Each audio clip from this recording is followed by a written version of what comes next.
తోటి మాహిష్మతి ప్రజలందరికీ శుభాభినందనలు. మన రాజ్యంలో పంటలు ఎలా పండుతున్నాయి? వ్యాపారాలు బాగా జరుగుతున్నాయా?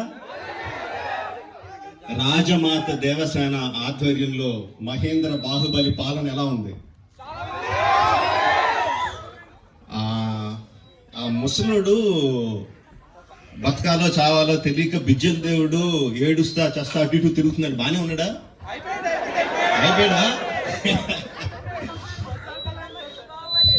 ఎంత ప్రేమ చూపించారండి మీరు మా మీద, బాహుబలి మీద.